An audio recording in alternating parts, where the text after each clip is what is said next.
this country is at war with Germany. We shall go on to the end. I remember the sheets of flame which came up and almost blinded us from our guns.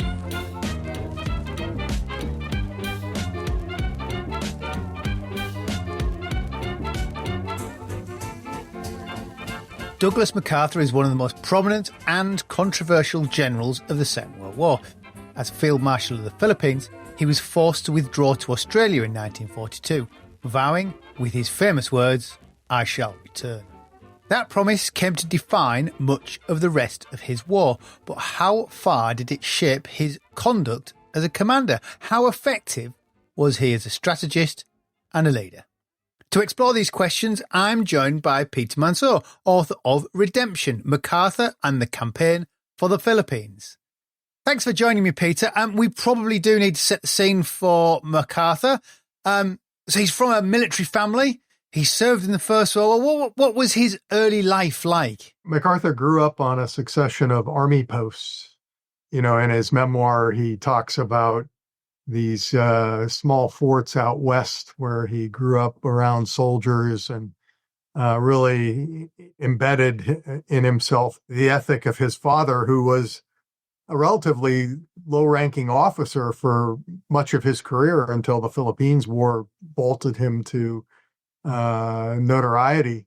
So MacArthur was destined for an army career from an early age. He went to a Texas military academy and eventually ended up at West Point, where he was shepherded through the 4 years by his mother, who lived there with him, not with him, but she was in the hotel on the post. And at that time, the Thayer Hotel was within sight of the barracks, so they could, I guess, flip their light switches at each other or whatever. But she was very much the major influence in his upbringing.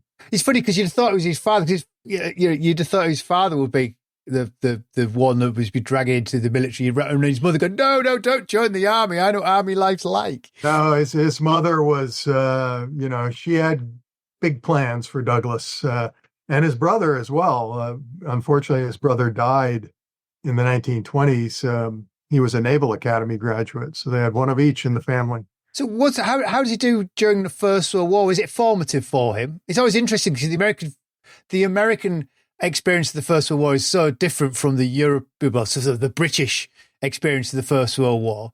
Does he see much action? Yes, he does, but we have to back up a little bit. When he graduates from West Point, he graduates both first in his class and as the first captain, which is the highest ranking cadet.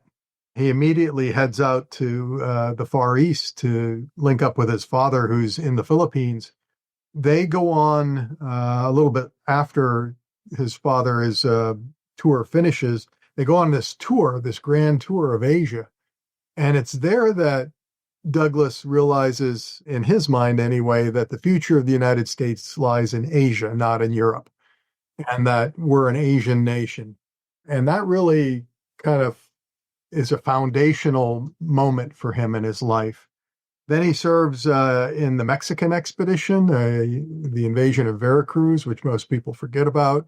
Nearly wins the Medal of Honor there, except there's no one present to see his heroics. So they're all self-described. But if it's true, what he says about what he did there, then he probably deserved one. But in World War I, he serves as Chief of Staff of the 42nd Division, which is a National Guard organization composed of elements of a lot of different state guard troops. And therefore, it's called the Rainbow Division because it sort of encompasses a lot of the United States. He serves as the chief of staff and then as a brigade commander. And he's constantly in the front lines. He goes on patrols all the time. He lives a charmed existence. He gets gassed twice, but survives and never wears a gas mask because he doesn't say why, but the fact is he was claustrophobic. It's the only reason he wouldn't wear a gas mask. It's the reason he wouldn't take a submarine out of the Philippines later in 1942, but goes on a PT boat because he would just go nuts inside the enclosed environment of a submarine. But as a result of all of these actions, he is one of the most decorated officers in the United States Army. U.S. Army in World War I. Every time you're mentioned in dispatches, you end up getting a Silver Star, which is an award that's created after the war.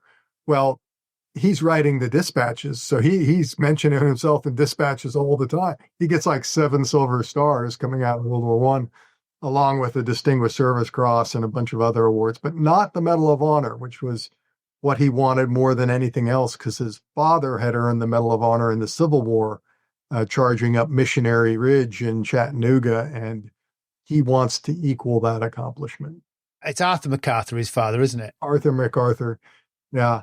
And one other thing that I just came to mind, before he went overseas in World War I, Douglas MacArthur served as what was basically the very first media press attaché for the U.S. Army. And it's in that position in the War Department that he realizes how to manage the media and how important it is to cultivate your media persona, which, he does to a T. That's an interesting, just as public relations and media are all sort of starting to tie together, he's there right at the start. That's an interesting point. So how does he get on during those interwar years? He clearly doesn't leave the army as it retrenches in size.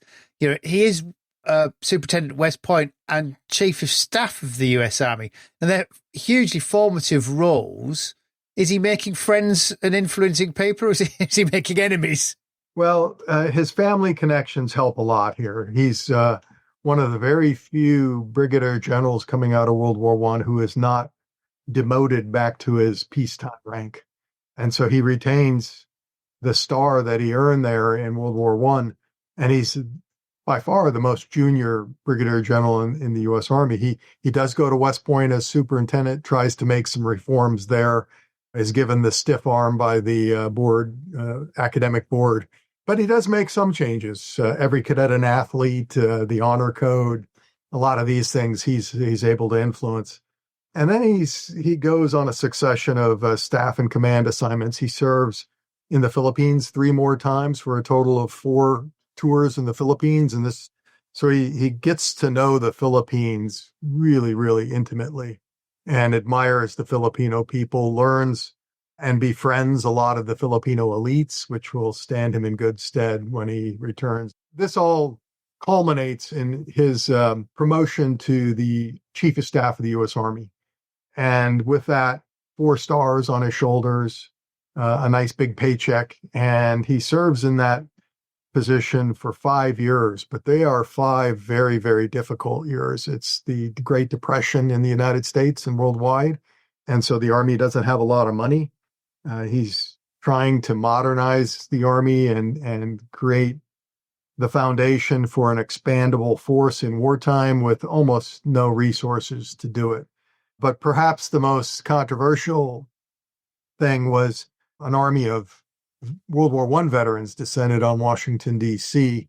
to demand early payment of their wartime bonuses, which were supposed to be paid out maybe 20 years after the war ended or 25 years, but it was going to be after it was going to be useful to these guys who needed to feed their families in the Great Depression. And he was ordered to break up the encampment, which he did with force. That did not stand him in good stead with the American public. And I think he learned from this that he's got to pay attention to the American people before making military decisions, which he does in the future. So that takes his career up through about 1935. Can you serve 2 terms as Chief of Staff? Because he'd only be 55. He's very young, right? So mandatory retirement age is 65. He can serve in the Army longer, but he can't be Chief of Staff any longer. He was extended 1 year by Roosevelt, but he had to leave that position, and with it a demotion back to 2-star general. And it's at that point things just sort of magically coincide for him. The Philippine Commonwealth is created. Congress passes legislation that says we're going to create the Philippine Commonwealth, which will be effective 1936. And in 10 years, it will be an independent nation. So in 1946, it will become an independent Philippine Republic. But in that 10-year period, the United States, it's a territory of the United States, but it has its own government now. And because of MacArthur's fame and because of his relations with the Filipino elites, he is invited by Manuel Quezon, the Filipino president, to form the Filipino Armed Forces. And he's basically given carte blanche to do it however he sees fit. And so he makes himself a field marshal. Well, I was going to say, does he like to go because he's no longer a two-star general? He kind of trumps everybody being a field marshal.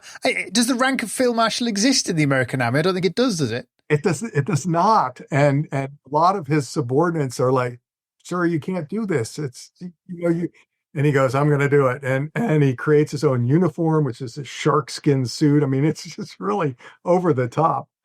But the key thing, and one that a historian, not me, unpacked, that was he was going to get rich in the process. He was given a big salary. He was given a percentage of the Filipino defense budget as basically a bonus. And then he could keep his U.S. Army salary at the same time. So literally he was going to become, what we would call today a millionaire, a multimillionaire. But he was going to make a lot of money doing this while he lives in the top floor of the Manila Hotel. He gets the whole floor for his house. That's gratis as well.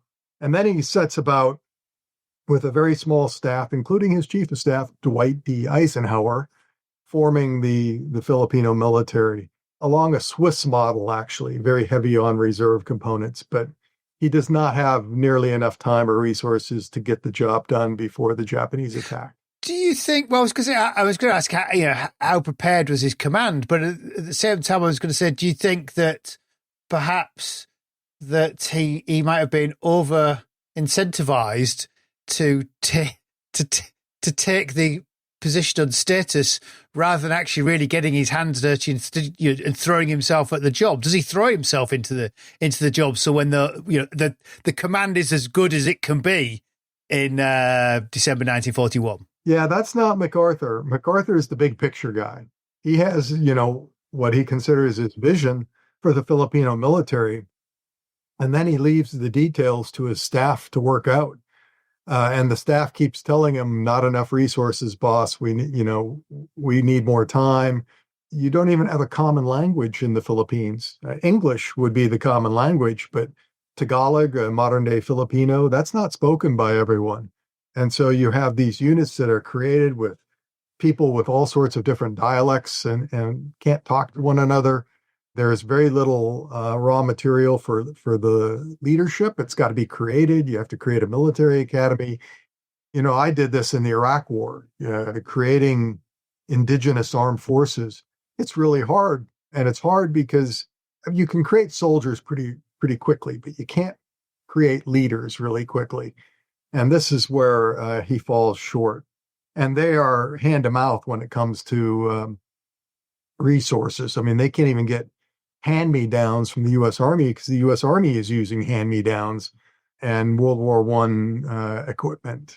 There's just not enough money and resources to go around. So I wouldn't say the Filipino military is stillborn, but it is in its infancy when it's put to the test. So I'm not sure we need to necessarily pick through the whole of the Philippines campaign and its loss, but how much responsibility do you think MacArthur bears for those defeats in the Philippines in 42? He was put in an impossible situation, but then again, he made all sorts of grandiose promises, like with just a few dozen B-17 bombers, he could turn back the Japanese tide, which was not true. And although no one ends up getting punished for the loss of most of the Air Force in the Philippines after Pearl Harbor is attacked. So they know the Japanese are at war, but they're caught flat-footed for a variety of reasons. May or may not be MacArthur's fault. He clearly is in command, though, so he has command responsibility.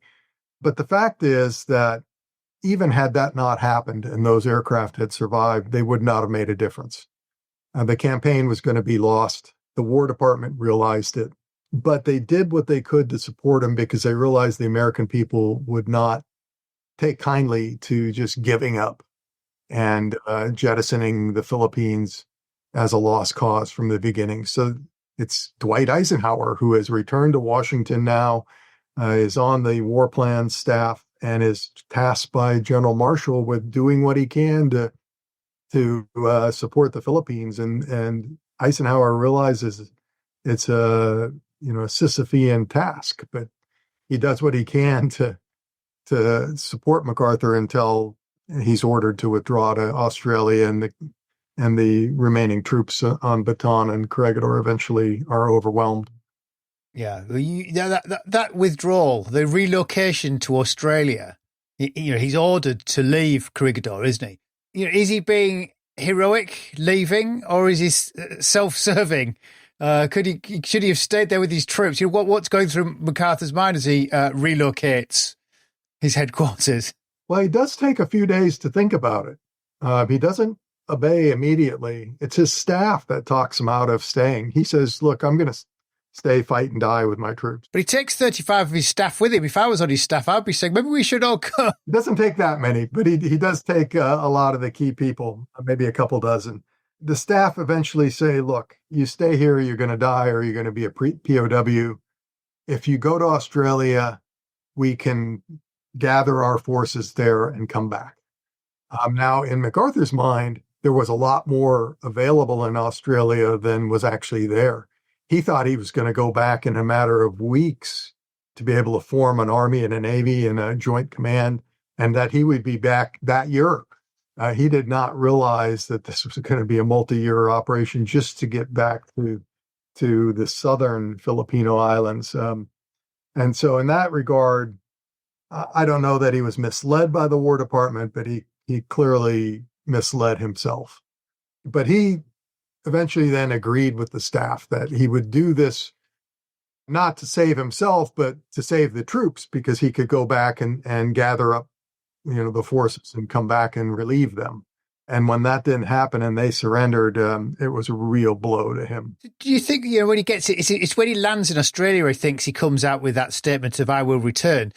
Do you think at that moment in time, he was thinking literally, I will be back shortly, I will return? Or is it a moment for him to save face, saying, I will return at some point?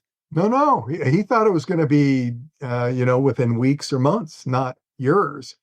The War Department, on the other hand, sent him a message and said, shouldn't you have said we shall return? Because I've always thought it was a bit of a face-saving sort of statement on his part. That I shall. I didn't really click that he was coming back imminently.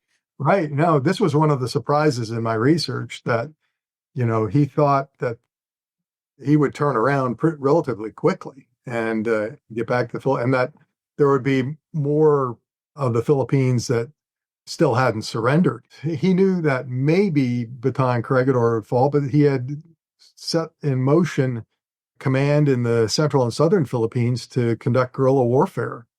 And that never came to pass for kind of a technical reason with the command and the fact that the entire Filipino forces had to surrender rather than just those in Luzon. But that was his thinking. And I think Plan Orange had always allowed for the fact that Philippines was sort of a lost cause. They're just got to hold out as long as possible until we come back. So I guess that fits in with that returning. That was part of War Plan Orange, which was the plan to fight the Japanese. And for 2-3 decades, War Plan Orange came to the same conclusion. Hold out in Bataan and Corregidor as long as you can. And maybe the Navy could get there in months, years. And it was always kind of fuzzy. When the time came, that, was the case. Wainwright and the troops on Bataan Corregidor did amazing, given what they had to work with and the fact that they were starving. It was really one of the bright spots of 1942 in the Pacific. In early 42, given the fact that Singapore fell within, a matter of a few weeks, Bataan Corregidor hold out for 4 or 5 months, which is, one of the better jobs of any of the militaries facing the Japanese. So once he's in Australia, how does he go about to rebuilding his command and his reputation? What's his next moves?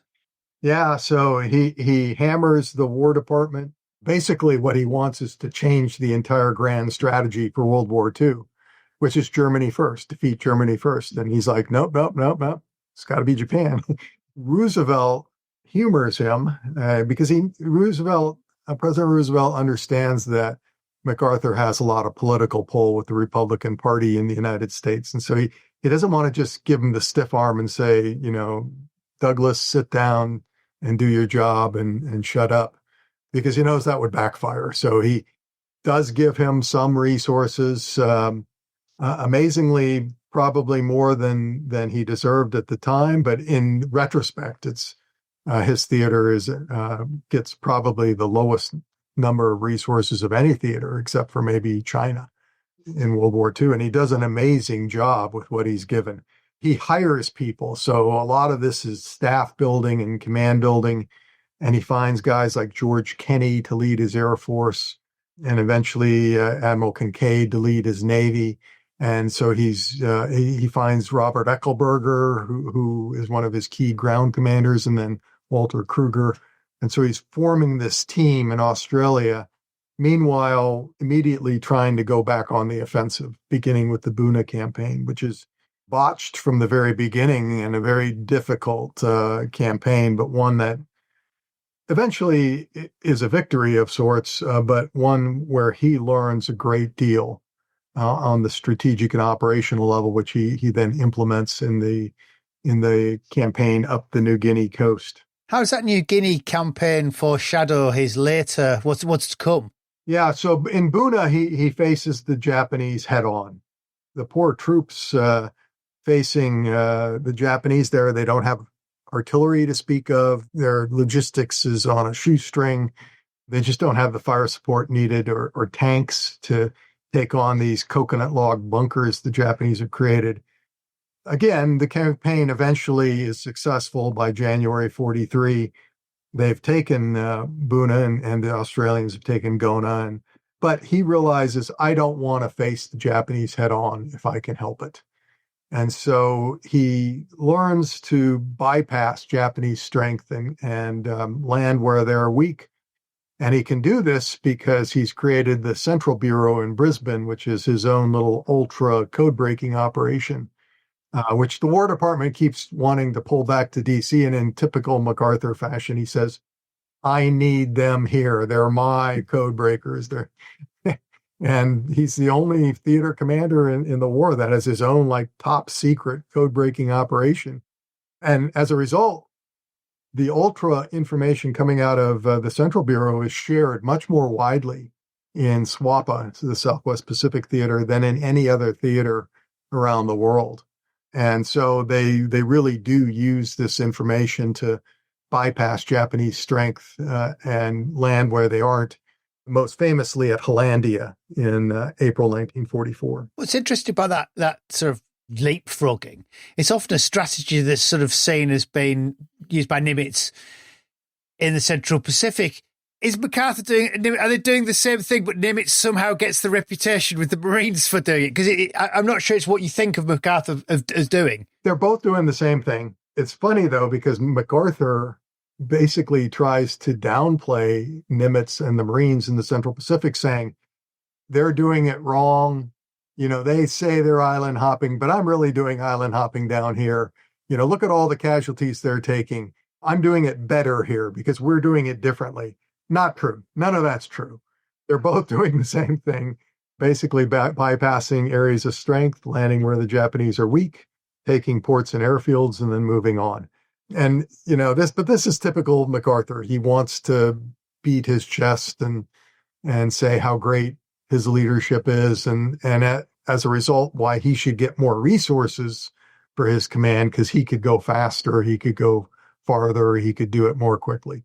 What I find about MacArthur is that he seemingly is allowed to run his own war. It's almost as if Marshall doesn't want to intervene too much with him, almost in deference to MacArthur, because MacArthur's done his job previously. And I find it sort of amazing that MacArthur's not slapped down more or fired.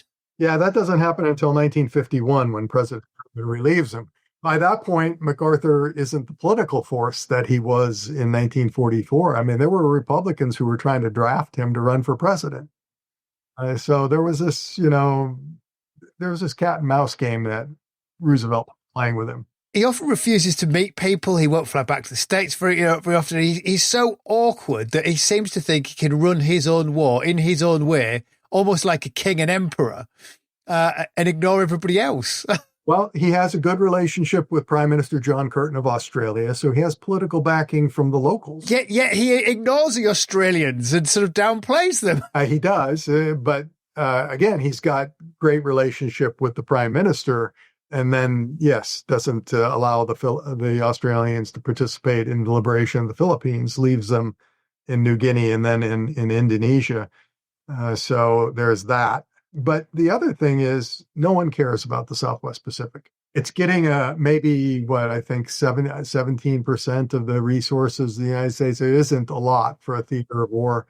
No one really cares until they have this big discussion about whether we should invade Luzon versus going to Formosa. That's the only time the Joint Chiefs really cared. Other than that, they were actually pretty happy to let MacArthur just run his war in this faraway corner of the world and keep him out of Washington. That was probably the most important thing, because had he been relieved, he would have gone to Washington either as a general or as a retired, and he would have been just running amok politically in Washington. So they were very happy to leave him where he was. So those discussions over Formosa or the Philippines, why the Philippines? Why not bypass it for Formosa? How much of this is MacArthur thinking back to his "I will return" and pushing for it from a personal perspective? Well, that's certainly part of it. So he wants redemption. He wants to conquer the Japanese and, basically overcome his greatest defeat. But two, I think logistically and operationally, he has good arguments. He's like, if we take Luzon, we can shut down the naval traffic from the Dutch East Indies to Japan and cut off their oil supply. If we go to Formosa, we're going to have this enormous Japanese presence behind us in Luzon, and we're going to be attacked from two sides, because the Japanese air units in Luzon will attack us, and then the Japanese on the mainland Asian will attack us. And we're going to be there really exposed in Formosa, because we'll be relying on basically naval air power. We don't have no bases there anywhere close, where in the Philippines, we can build them pretty quickly. And we could do it with Filipino labor. If you go to the Formosa, every piece of combat service support that you bring in, every soldier, it has to be American or allied. If we go to the Philippines, we've got this very large and loyal population who will help us. And so I don't need this big service support tail going into the Philippines. I can use what we've created there. And he was absolutely right on that score. And that turns out to be the deciding argument. But then there's this other argument that he makes to the president in Hawaii in July 1944 when he meets him. And that is, we have a moral obligation to go back. We retook the Aleutian Islands, Attu and Kiska, with almost no Americans living there. Why? Because they were American territory. Well, guess what? The Philippines are American territory too. And they've got 18 million people who are starving, and we have a moral obligation to go and liberate them. And if we don't, we will pay the price post-war politically in Asia, because people will see the United States as a fickle ally. And all of those things end up resonating, but it is the operational and logistical aspects that eventually caused the Joint Chiefs to forego Formosa and allow MacArthur to invade Luzon. Peter, we're going to take a break. We'll be back in a moment. So the landings at Leyte, how do they go? Because we get this famous shot of MacArthur wading ashore, returning. It's very convenient. I will return. And then we have this wonderful shot of him physically returning up the beach with up to his knees in water. Not by purpose. I mean, he had these starched trousers on. He wanted to land on a dock There was some poor harried beach master who, they were trying to get his attention, and he's like, get out of here. I've got more important supplies to offload, and they don't include the commander in chief. Let him wade, I think was what he said. And so they did. They ground the landing craft as close to the shore as they can, and now he's got to wade through water. His trousers are getting wet on his big moment. And this look on his face, in retrospect, it looks like, I'm determined, we're here, we're back. But really what it was pique, that he couldn't land on a dock and he had to wade ashore. He was angry. I mean, again, he's very attuned to public relations. Once he saw the photo, he goes, that's going to play in Peoria. And so he, when he goes into Luzon in a later invasion, they do have a dry dock waiting for him. And he goes, no. And he wades ashore again. Because it's a fantastic picture. It's extremely powerful. You don't necessarily get Ike wading up the beach on D-Day. I'm trying to think if there's any other sort of commander that you get that feel of them, not quite with the frontline troops, but them physically landing, physically returning with that sort of, which so much fits that I will return statement. He lands, there's still sniper fire on the beach. I mean, there's still combat going on. So this would be like Ike landing maybe in the sixth or seventh wave after most of the beach had been taken, but there's still mortar fire and whatnot. But no, Ike's back in England, and rightfully so. I'm not disparaging what Eisenhower's decision there, but this is MacArthur. He did all these patrols in World War I. He's used to being near the front lines, and so that's where he's going to be. How effective was his leadership during that campaign for Luzon and the Battle of Manila? Is he hands-on, or does he kind of just set the scene? And again, he's a big picture guy. So when he lands, he turns over the fighting basically to his Army and Air Force and Navy commanders. So Walter Kruger, the 6th Army commander, manages the campaign on Leyte. And then on Luzon, it's Kruger again, but also Eckelberger in the 8th Army with some supporting invasions and attacks. MacArthur, by this point, is he's got one thing in mind when they get to Luzon, and that's take Manila.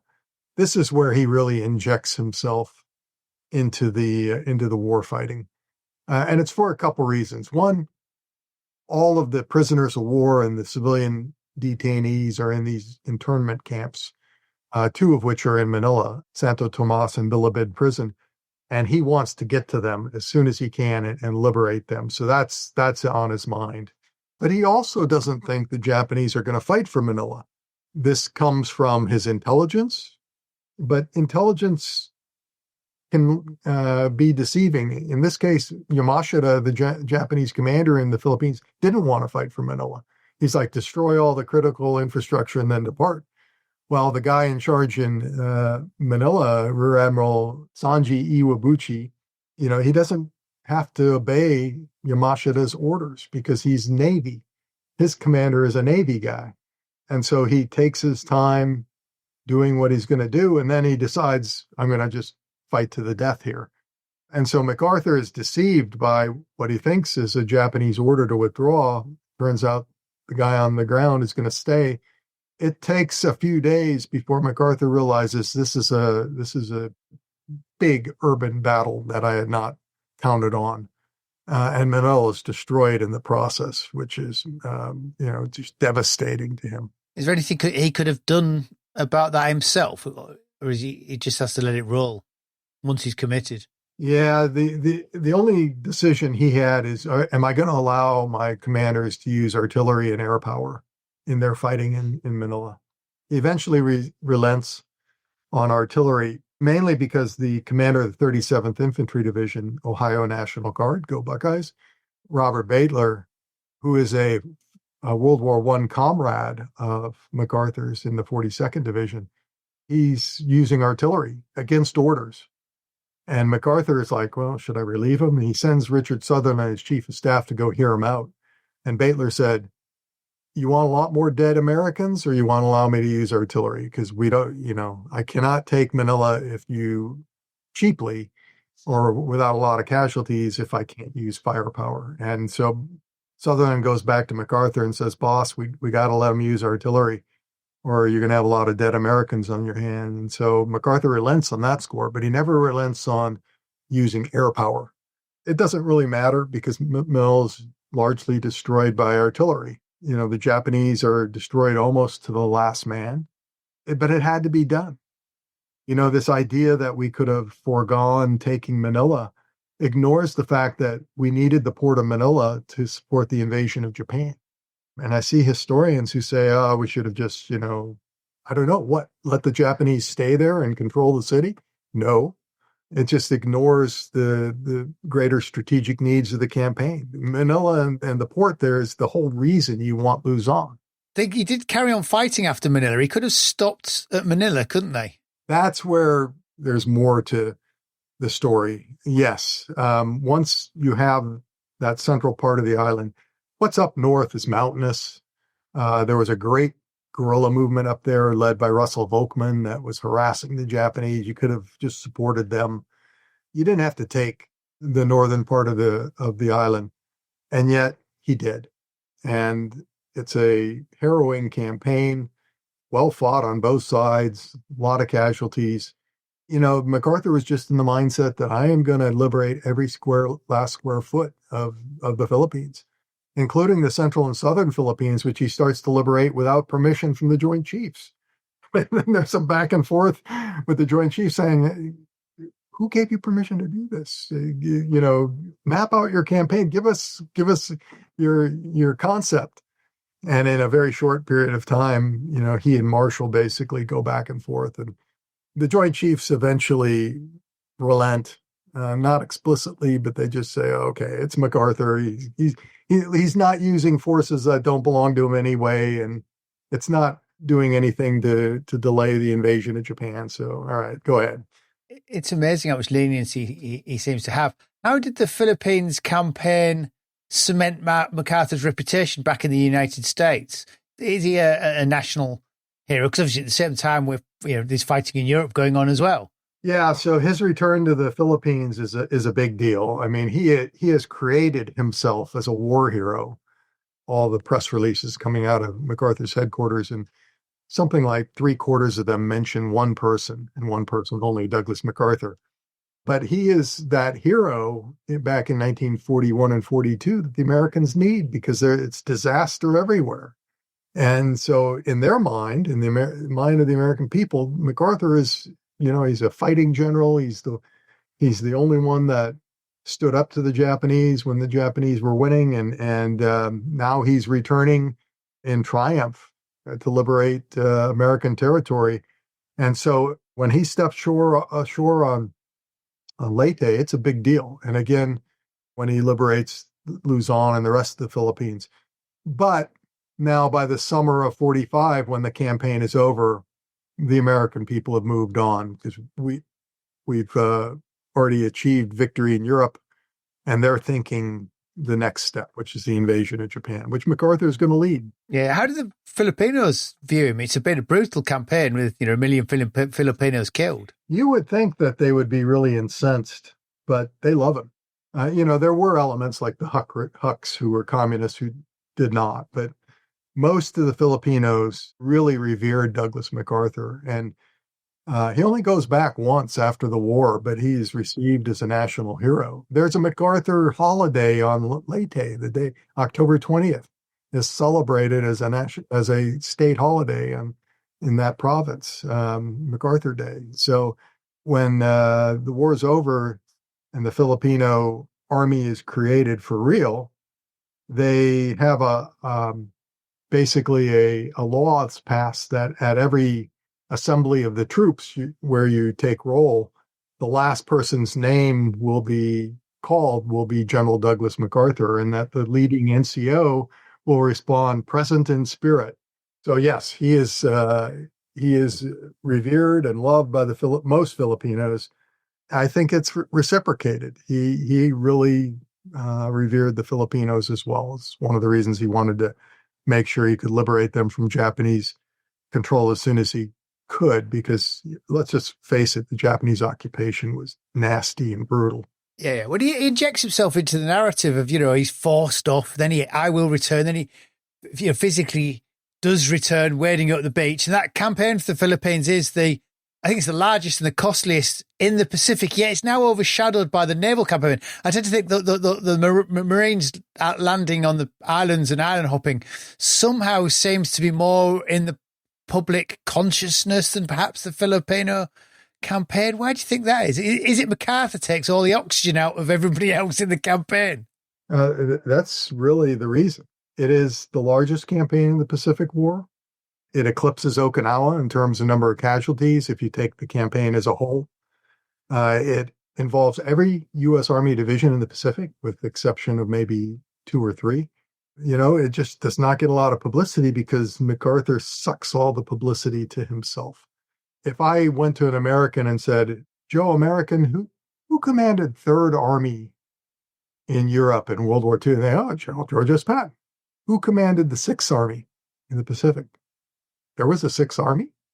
They don't know these commanders. They don't know the troops. They don't know the armies because MacArthur just, at one point he threatens commanders who get publicity because they're taking the publicity away from him.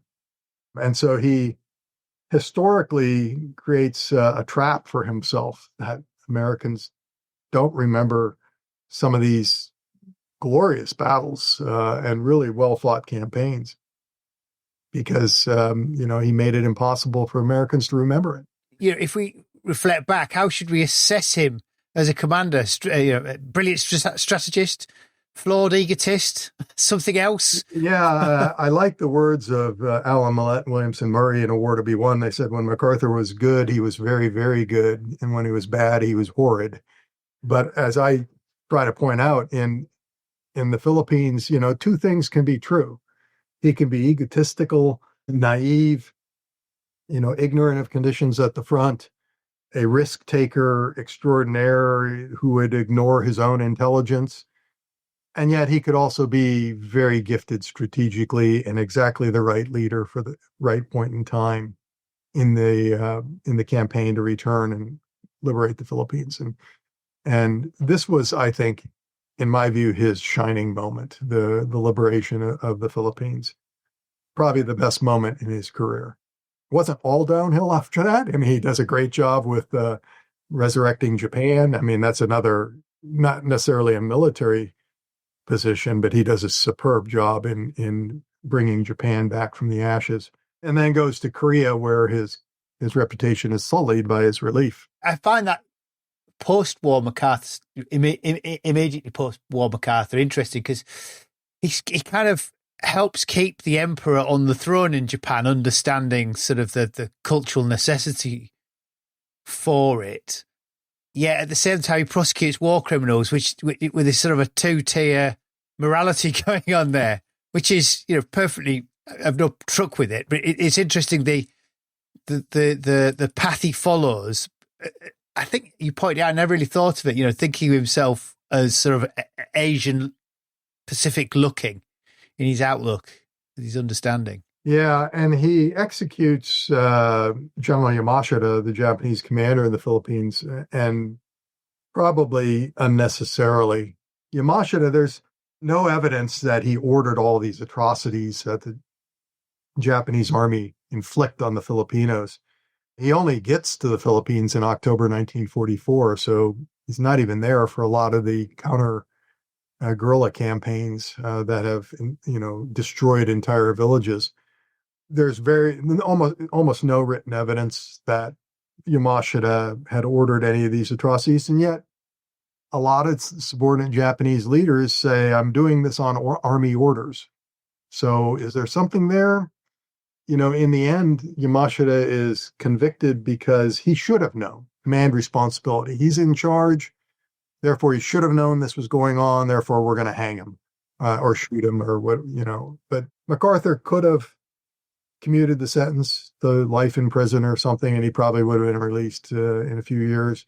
And that was probably the right thing to do. But MacArthur, he was so angry at the way the Japanese had treated the Filipino people, he was going to hold people accountable. I always thought that MacArthur's knack was actually his ability to find people who were good and let them get on with it, which I'm not sure if that negates your brilliance or makes you brilliant for realizing that they're good and letting them get on with it. Well, so yes, some of the people he found were really good, but some of them needed to be fired long ago.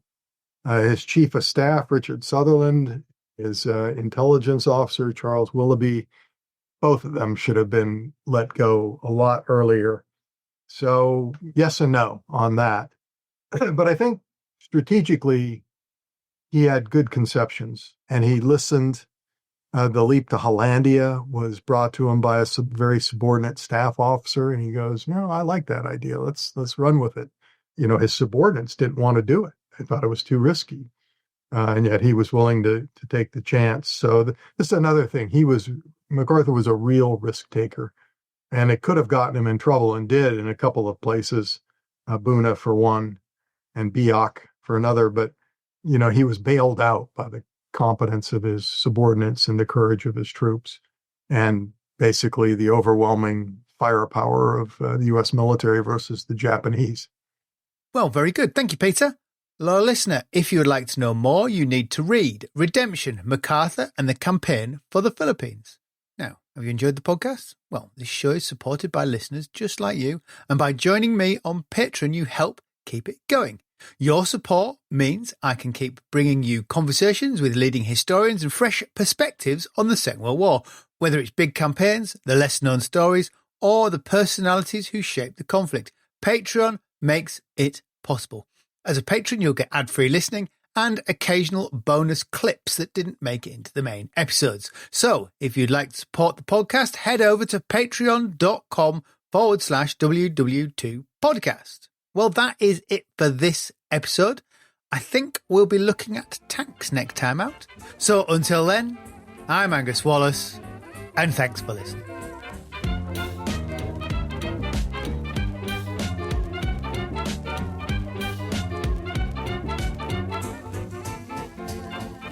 Jerry 88mm gun hit our tank, blew us the hell out of it. Stalingrad can never be repaired. As Allied Commander-in-Chief, I have granted a military armistice.